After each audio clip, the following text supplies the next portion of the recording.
Voici une histoire à 63 coups de couteau. Pourquoi un tel carnage? J'aimerais tant vous donner la réponse.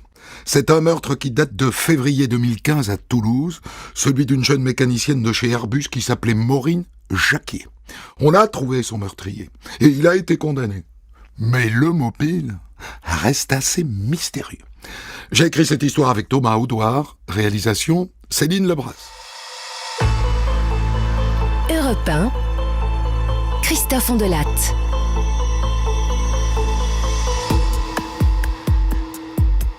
C'est une peur, je crois, que chacun de nous a expérimenté. Une peur irrationnelle qui fait régulièrement grimper notre adrénaline. On appelle un proche, un parent, un enfant, un ami sur son portable.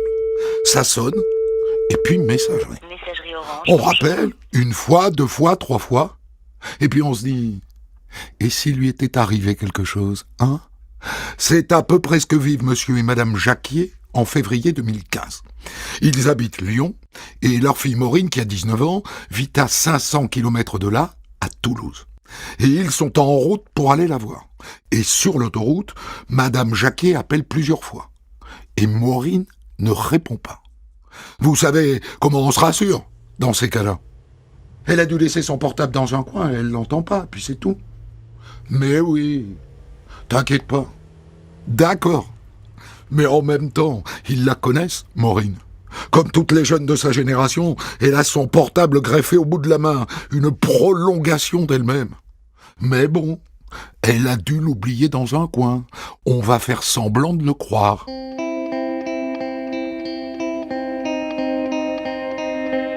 Quand les parents arrivent à Toulouse, vers 22h30, ils vont se garer devant la petite résidence où habite Maureen. Il est tard, mais elle leur a dit qu'elle avait préparé à manger et qu'elle les attendait pour dîner. Il sonne à l'interphone, pas de réponse. Alors il tente encore de l'appeler sur son portable. Messagerie. Mais qu'est-ce qu'elle fige, mon Dieu? Coup de chance. Maureen habite au rez-de-chaussée. Et donc le père fait le tour de l'immeuble. La baie vitrée est entr'ouverte et le volet roulant baissé, mais pas jusqu'en bas. Maureen fait ça souvent pour permettre à son chat de vivre sa vie. Monsieur Jacquier se glisse sous le volet et le voilà dans le séjour. Il va vers la chambre de sa fille. Et il tombe sur une scène terrifiante. Du sang partout, sur les murs, sur le radiateur et sur le sol, bien sûr. Et coincé entre le lit et le mur, Maureen. Le père pousse un hurlement. Il ne prend même pas le temps de vérifier si elle est morte ou vivante. Il sort. Il est arrivé quelque chose de grave à Maureen. Il y a du sang partout. Il faut appeler les pompiers. La mère appelle les pompiers. Un équipage est en route, madame. Vous savez faire les massages cardiaques? Allez vous positionner près de la victime et je vais vous expliquer ce qu'il faut faire. La mère s'approche de Maureen. Elle se penche. Elle est froide. Elle est morte. Il n'y a plus rien à faire. C'est la police judiciaire de Toulouse qui débarque. Maureen est en pyjama, enfin, pas tout à fait. Elle a un short et un débardeur. C'est comme ça qu'elle dort en général. Eh ben dis donc, c'est un sacré massacre, hein? Coup de couteau, on est d'accord? On est d'accord? On les compte? Mais on n'est pas sorti de l'auberge.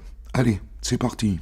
1, 2, 3 ici, 4, ici 5, 63. Il compte 63 coups de couteau, au point que le corps est comme déchiqueté, des plaies très profondes, et des lésions de défense aussi, aux avant-bras et aux mains. Maureen s'est protégée. Elle a résisté à son ou ses agresseurs. Bon, vu le souk, c'est ici que ça s'est passé, hein? Ça s'est passé dans la chambre. Le reste de l'appartement est parfaitement en ordre. Donc on part sur l'hypothèse d'un voleur? Ben non. Je crois pas, regarde. Les tiroirs n'ont pas été ouverts. La télé est là. L'ordinateur aussi. Regarde dans son sac à main. Voyons. Ah ben t'as raison, a priori tout est là. Un papier d'identité, carte bancaire. Donc c'est pas un cambrioleur qui a fait ça. Et puis regarde, il n'y a pas de trace d'effraction. Ni sur la fenêtre, ni sur la porte-fenêtre. Les gars de la scientifique arrivent à leur tour. Ils passent toute la nuit à effectuer des prélèvements. Et ils placent de nombreux objets sous scellés, y compris les draps et les oreillers. Et viens voir. Je suis dans la salle de bain. Regarde la serviette sous le lavabo, là. T'as vu les traces dessus? C'est comme si on avait essuyé un couteau avec. Ah oui, t'as raison. Regarde les stries, là, c'est la lame du couteau, ça. Avec un peu de chance, on va trouver de l'ADN là-dessus. Vous me placez ça sous scellé, s'il vous plaît? Un autre objet retient l'attention des policiers. Une lampe frontale couverte de sang dans la chambre. Dites, messieurs, dames, est-ce qu'à votre connaissance, votre fille avait ce genre de lampe? Oh non, je ne crois pas. En tout cas, je l'ai jamais vue avec ça. Donc, possiblement, elle appartient au tueur. D'autant plus qu'elle a été éventrée, les piles qu'elle contenait ont roulé au sol. Moi, je vois bien la scène, hein. Le type rentre avec sa frontale allumée pour progresser dans l'appartement. Quand il l'empoigne, elle lui arrache la lampe et les piles tombent par terre. Dernière étape pour les gars et les filles de la police scientifique, et elle va vous surprendre, il pulvérise du Blue Star. C'est étonnant parce que du sang, il y en a partout dans la chambre. Mais ailleurs, dans le reste de l'appartement, est-ce que d'autres traces auraient pu être nettoyées ou effacées? Positif, hein? Il y a du sang dans la salle de bain, et pas qu'un peu, hein? Le gars a fait un peu de ménage. Pourquoi? Ça, j'avoue que pour l'instant, c'est pas clair.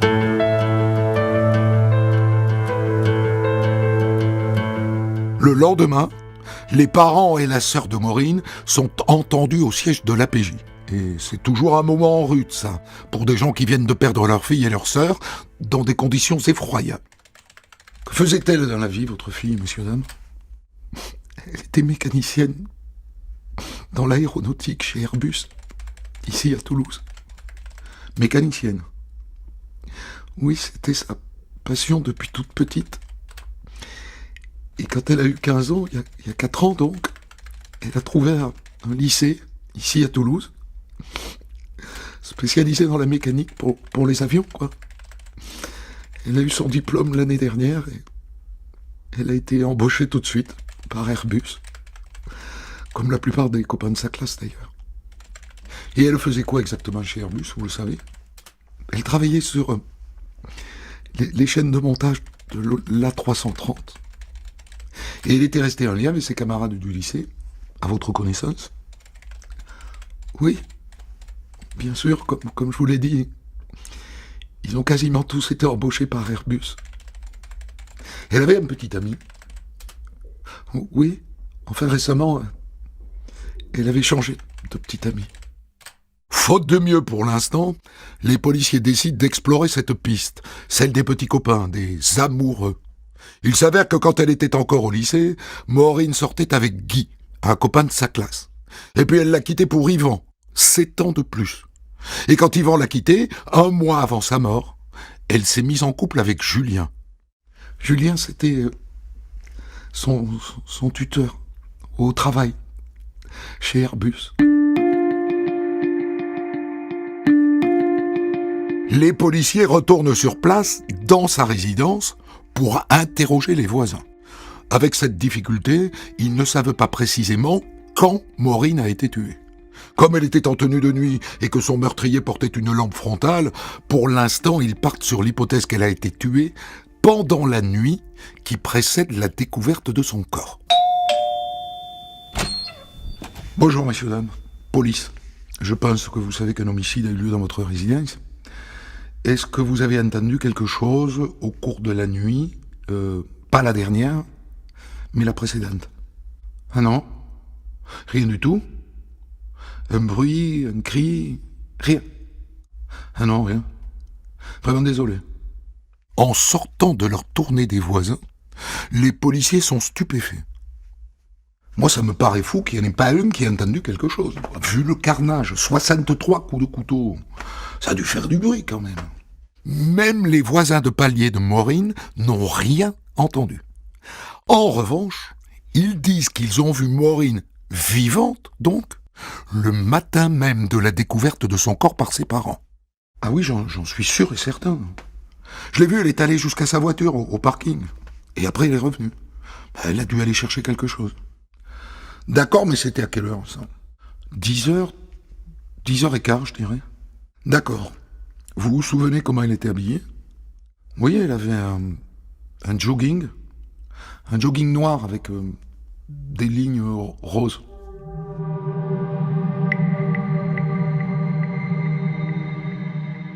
Là, il y a un problème. Parce que si elle était vivante à 10h, ça voudrait dire qu'elle a été tuée dans la journée et pas la nuit précédente. Alors pourquoi est-ce qu'elle était en pyjama? Et pourquoi son meurtrier avait-il une lampe frontale? À moins que le voisin de palier se soit trompé. Qu'il ne l'ait pas vu le matin même, mais la veille. Bon, alors j'ai regardé le relevé détaillé de son portable. La dernière fois qu'elle se sert de son portable, c'est bien dans la nuit du 26 au 27, précisément à 0h40. À partir de ce moment-là, aucune activité. Or, d'après ce que disaient les parents, la gamine utilisait beaucoup son portable au réveil, systématiquement. Tu sais comment sont les jeunes aujourd'hui, à peine levés, ils sont déjà sur Facebook. Donc, elle a bien été tuée dans la nuit, après 0h40. Et donc, le voisin qui a dit qu'il l'a vue le lendemain, il s'est trompé, quoi. Ça arrive beaucoup plus souvent qu'on ne le pense. Retenez cette leçon. Il ne faut jamais faire 100% confiance à un témoin, même s'il est sympathique, même s'il est convaincant. Vous n'imaginez pas le nombre de soi-disant témoins qui racontent n'importe quoi. Donc, elle est morte dans la nuit. À cause des 63 coups de couteau, les policiers continuent de pencher pour un meurtre passionnel. On ne tue pas quelqu'un de 63 coups de couteau si on n'a pas un compte à régler avec lui. Mais est-ce qu'on peut pour autant écarter la piste d'un rôdeur? Notre fille avait un chat. Et donc elle avait pour habitude de laisser le volet roulant de sa baie vitrée entrouvert pour qu'il puisse aller et venir. Donc il est peut-être rentré par là.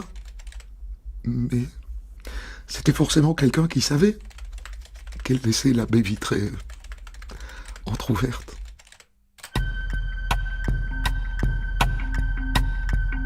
Les policiers tentent de reconstituer l'emploi du temps de Maureen dans les heures qui précèdent sa mort. Elle a travaillé chez Airbus de 16h à minuit 40. Et elle est rentrée chez elle en voiture. Et ça, on le sait grâce à son meilleur ami Quentin, qui semble être le dernier à l'avoir vue vivante. Elle m'a déposé chez moi, en passant. Et vous habitez loin? Non, à 300 mètres de chez elle. À quelle heure est-ce qu'elle vous dépose chez vous? 1h12. Oh, c'est précis, ça. Je me souviens, j'ai vu l'heure sur mon micro-ondes. Vous connaissiez depuis combien de temps avec Jackie et Maureen?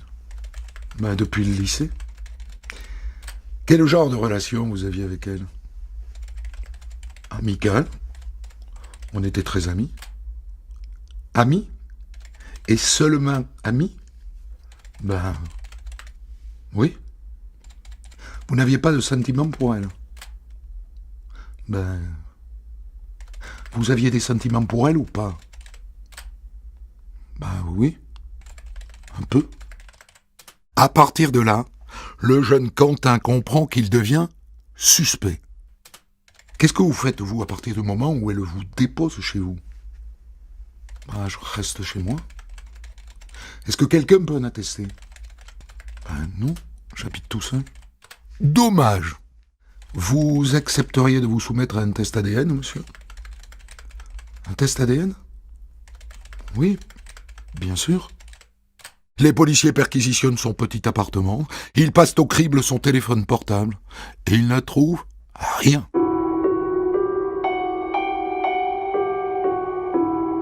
Les policiers s'intéressent ensuite aux 3 ex de Maureen. Guy, d'abord, qui était son petit ami au lycée. Bon alors, ils se sont séparés depuis 2 ans, et c'est elle qui a rompu. Lui, d'après ce qu'on m'a dit, il n'a pas trop accepté, il l'a harcelé, au point qu'elle est allée faire une main courante au commissariat. C'est intéressant, ça. Et il a accepté le prélèvement ADN? Oui, il a accepté sans problème. Le suivant s'appelait Yvan. Il avait 7 ans de plus que Maureen. Bon alors lui, d'après ce que j'ai pu recueillir comme info, donc c'est lui qui la largue du jour au lendemain. Et là pour le coup, c'est elle qui s'accroche pour essayer de le reconquérir, mais bon, elle n'y est pas arrivée. Et donc lui aussi, il a accepté le test ADN. Le dernier amoureux de Maureen, c'est Julien, son tuteur chez Airbus. Ils n'étaient ensemble que depuis quelques semaines. Ben moi aussi, j'ai travaillé comme elle, jusqu'à minuit 40. Ensuite, on est sortis ensemble de l'usine. On s'est embrassés sur le parking. Et moi, je suis rentré chez mes parents, j'habite chez mes parents. Et lui aussi accepte de faire un test ADN.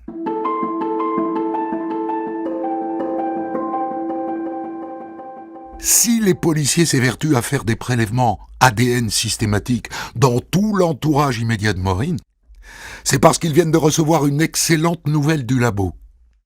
Donc on a dégagé un ADN masculin exploitable sur la serviette de bain ensanglantée qui a été trouvée dans la salle de bain. Et là il est mélangé avec l'ADN de la victime. Donc je pense que ça permet de le relier au crime. Alors, est-ce que l'ADN de Quentin, de Guy, d'Yvan ou de Julien match avec l'empreinte retrouvée sur la scène de crime? Négatif, Aucun des 4 ne match. Il ne matche pas non plus avec l'un des ADN qui figure dans le fichier national des empreintes génétiques. Mais la certitude que c'est par l'ADN que cette affaire sera résolue grandit quand les policiers reçoivent un nouvel appel du labo.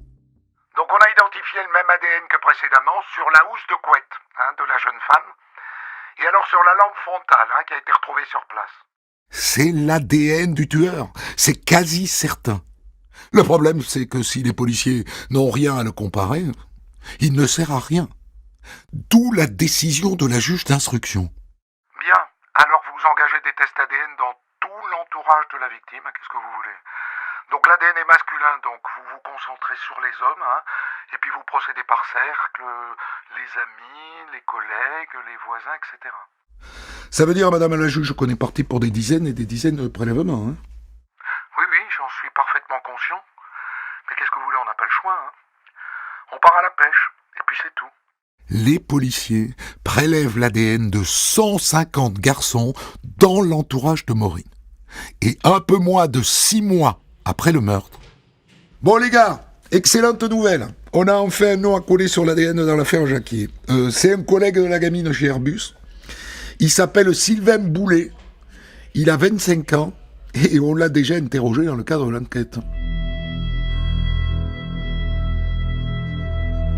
Le miracle de l'ADN.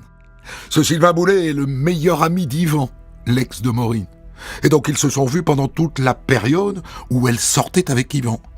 Mais depuis, il ne faisait plus vraiment partie de son entourage. S'il n'y avait pas eu son ADN sur la scène de crime, on serait sans doute passé à côté.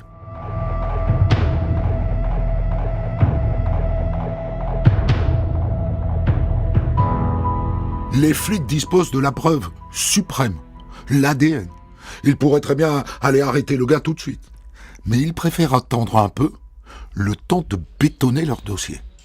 Bon, j'ai regardé le bornage de son téléphone portable.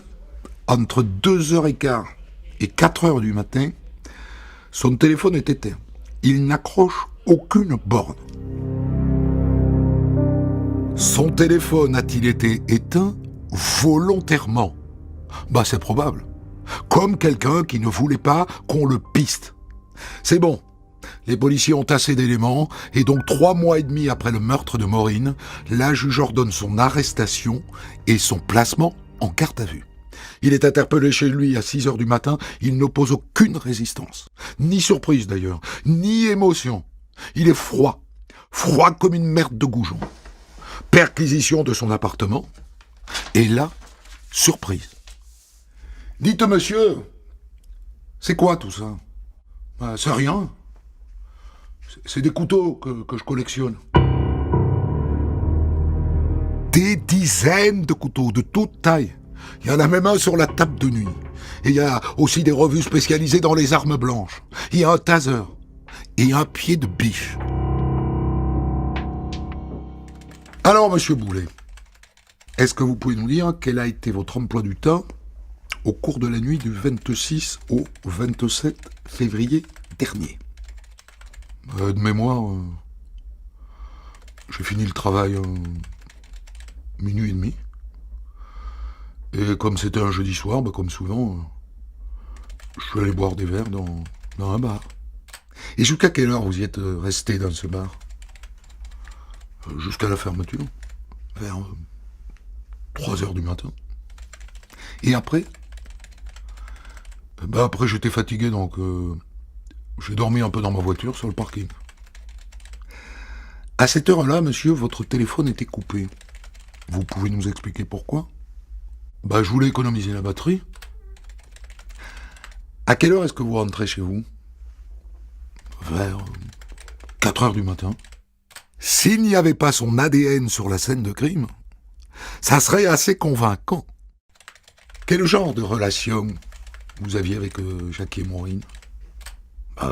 Normal. Une collègue, quoi. Non mais, vous la trouviez comment? Jolie? Oui. Elle était super mignonne. Vous avez couché avec Maureen, monsieur Boulet?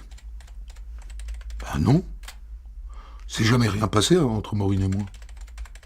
Vraiment rien, monsieur Boulet?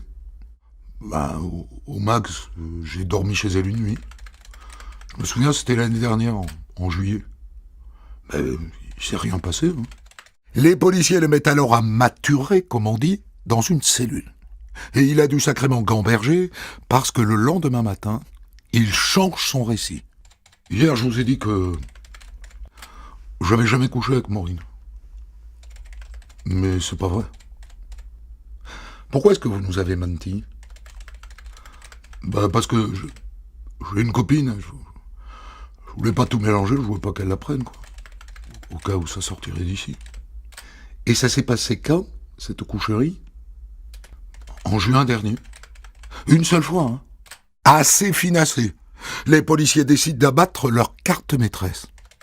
Alors, monsieur Boulet, pouvez-vous nous expliquer à présent pourquoi nous avons retrouvé à 3 reprises votre ADN sur la scène de crime?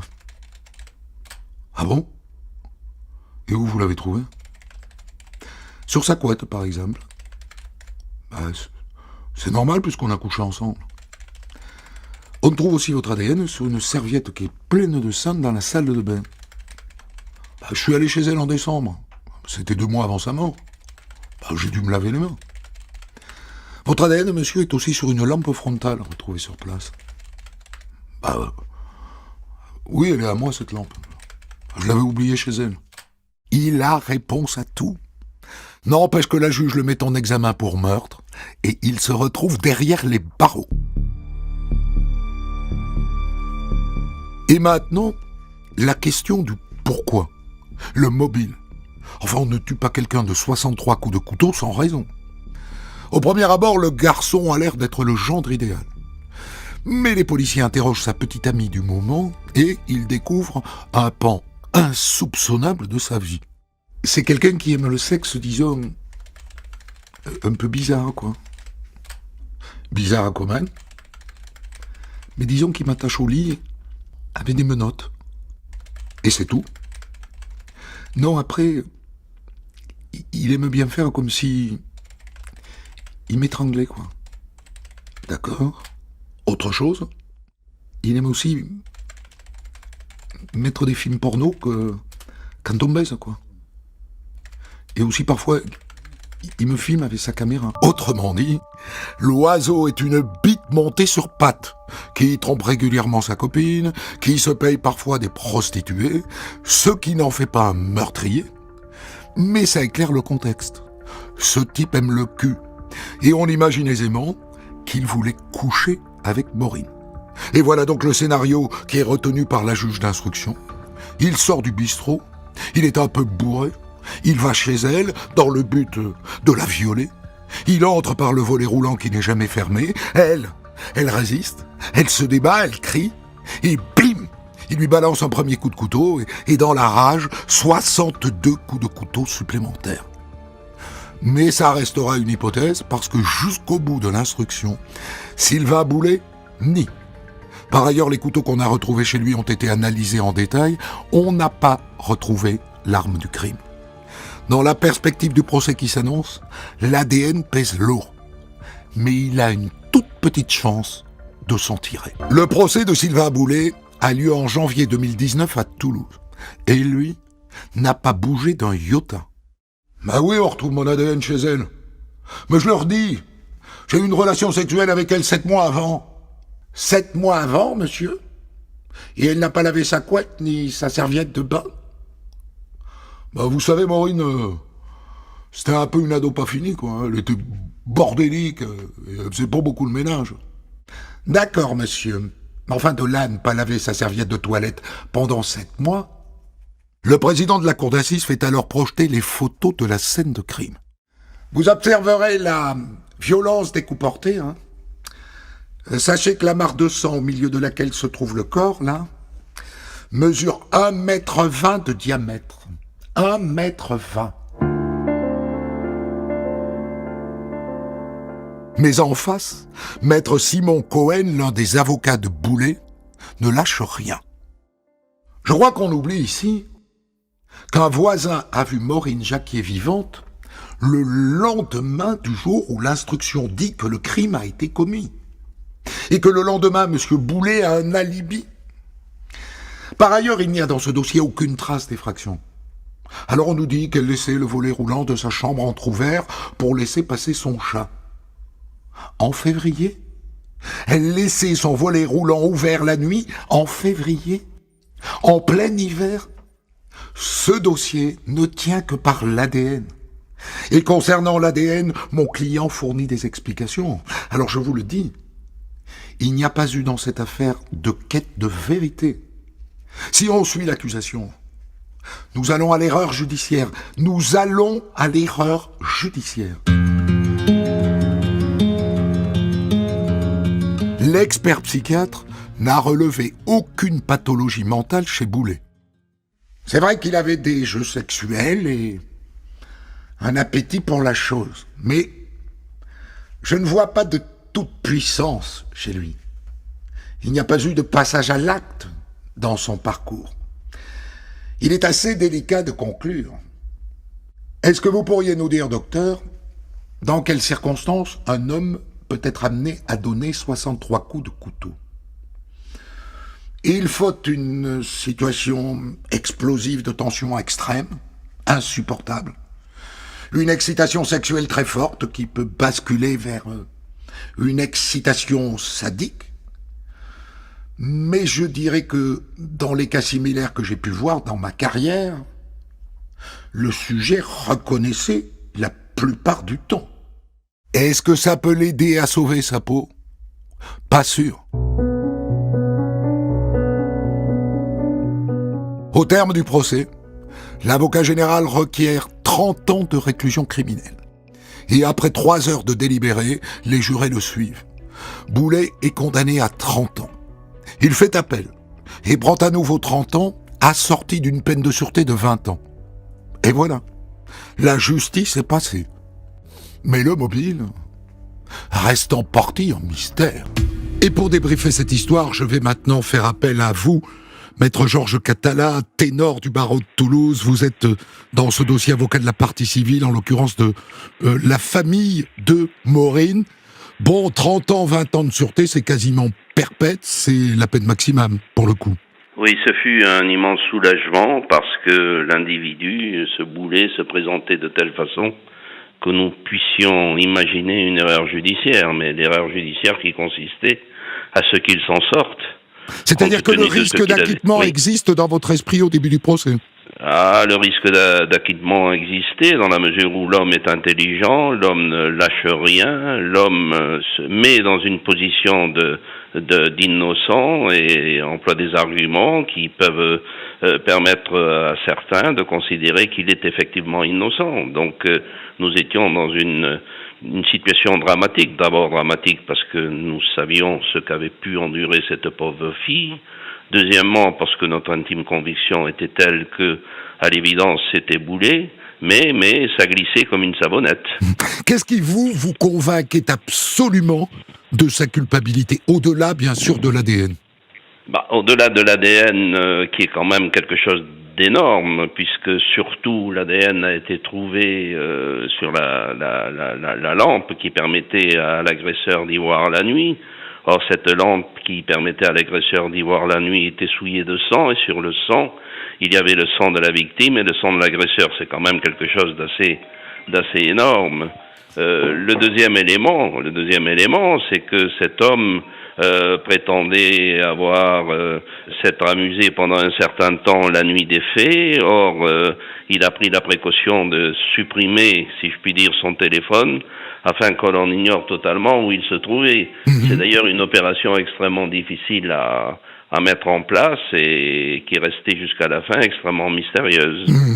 La question de l'ADN sur la serviette est très intéressante. Lui dit qu'il a très bien pu le déposer quand il s'est lavé les mains. Et ça, c'est quelque chose que j'ai pas eu le temps d'expliquer, mais que vous allez faire à ma place. C'est-à-dire qu'il y a quand même un expert au procès qui vient expliquer que même si on a lavé la serviette, il peut encore y avoir de l'ADN dessus. Oui, bien sûr, mais là où il s'est fait avoir, Boulet, il faut rendre hommage à la police. Là où il s'est fait avoir, c'est quand il a été interrogé et qu'il a indiqué que depuis le mois de juillet, il n'avait plus fréquenté la fille, qu'il l'avait laissée de côté, que leur vie était devenue indifférente, etc., etc. Et par voie de conséquence, l'appartement de la victime était bien entendu rempli d'ADN, l'ADN du père, l'ADN des copains, l'ADN de l'amant, l'ADN de... dans le temps, ces ADN vont s'installer. Et malheureusement, pour Boulet, on ne va trouver que l'ADN, son ADN, ce qui signifie en clair qu'il s'est présenté le jour des faits pour que la scène du crime soit souillée de l'ADN. Oui, c'est-à-dire que lui, son ADN ne figure au fond que sur les objets qui sont liés au crime, c'est-à-dire la serviette, la couette et la lampe frontale. Absolument. La serviette, il y a des traces, comme vous l'avez tout à fait bien dit, il y a des traces d'essuyage du couteau qui a servi à tuer, et sur ces traces d'essuyage, sur ce sang, il y a l'ADN de l'assassin et il y a l'ADN de la victime.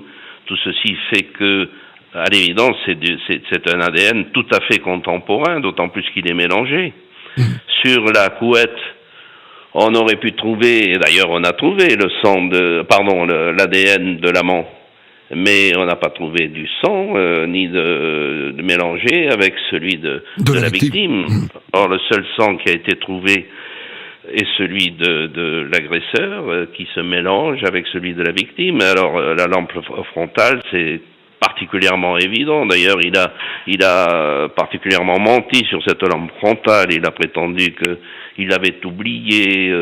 Alors il faudrait imaginer que cette lampe frontale soit restée pendant 7 mois dans un coin et que par l'effet d'un miracle, elle ait été souillée de sang et de la victime et de Boulet. Tout ceci faisait beaucoup. Alors la question du mobile. On envisage que le mobile soit sexuel.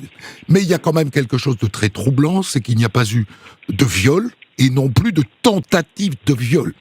Oui, c'est vrai, il n'y a pas eu viol ni de tentative de viol, ce qui pourrait a priori éliminer le crime sexuel, en tous les cas une très forte pulsion sexuelle qui va faire que on va violer.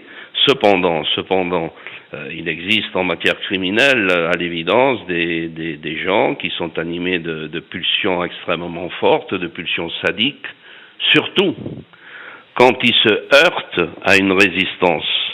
Et la résistance, en l'espèce de cette pauvre fille, a été éclatante, puisque les médecins légistes vont découvrir des traces qui vont être symptomatique du fait que cette fille va résister, va présenter ses mains devant l'agresseur qui a son couteau, va être souillée de coups de couteau au niveau des bras, au niveau des mains. Bref, il va y avoir une résistance extraordinaire et dans le cadre de la pulsion sadique, cette résistance va exacerber, bien entendu, le passage à l'acte.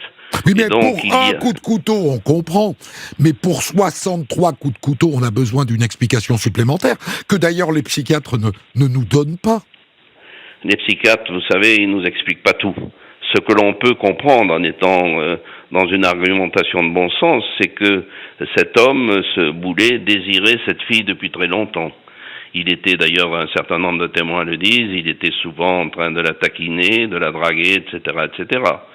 Et puis, en outre, c'était un homme qui avait, on nous l'a dit à plusieurs reprises, un appétit sexuel exacerbé, qui en plus était un grand amateur de couteaux. Bref, tous ces éléments conjugués vont faire qu'il va se pointer aux alentours de 2h30 du matin, passer pour la surprendre sous la souricière, la fameuse porte qui est entrouverte, et à partir de ce moment-là, il va se trouver face à elle avec sa lampe électrique. Terreur, cri sans doute, et puis immédiatement, cette fille va se défendre avec acharnement, et celui-ci va avoir une personnalité qui va se lézarder, qui va craquer complètement, qui va passer à l'acte. Vous dites un coup de couteau, bien sûr, mais certaines personnes qui correspondent un peu à sa psychologie ou à sa psychiatrie sont des personnes qui se déchaînent littéralement sur leurs victimes. Mais quand le psychiatre dit à la barre « Je n'ai pas repéré de toute puissance chez lui et j'ai du mal à conclure, il est difficile de conclure », vous dites, sans doute à ce moment-là, aïe aïe aïe. Ah, il est certain que les psychiatres sont peut-être passés à côté d'une personnalité qui aurait pu se révéler être un criminel en série, parce qu'il présente toutes les caractéristiques de celui qui, d'une façon chafouine, très discrète, va tout seul se pointer chez une personne, l'asséner de coups de couteau, reprendre, comme vous l'avez très bien souligné, un calme olympien, se représenter ou se revenir chez sa copine, laver ses affaires, mettre tout ça à la machine à laver, ranger dans une froideur extrême ses arguments et ensuite crier son innocence.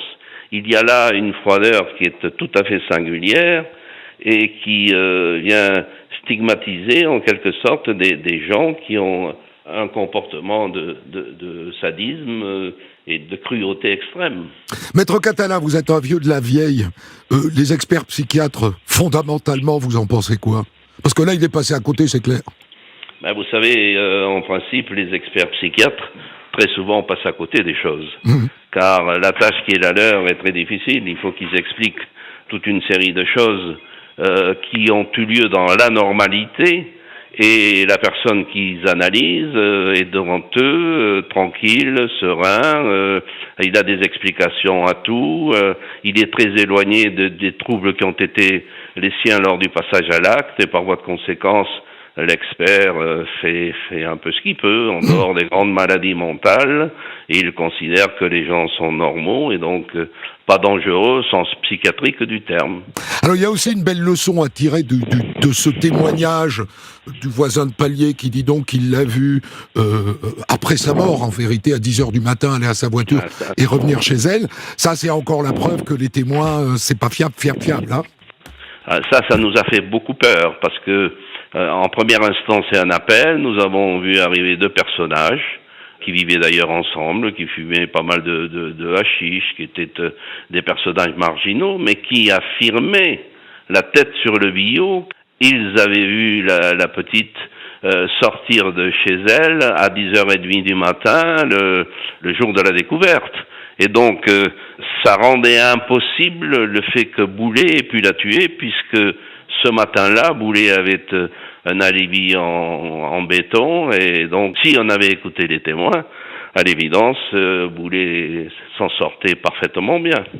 Je vous remercie infiniment, Maître Catala. J'étais ravi de parler avec vous de ce dossier. Des centaines d'histoires disponibles sur vos plateformes d'écoute et sur europe1.fr.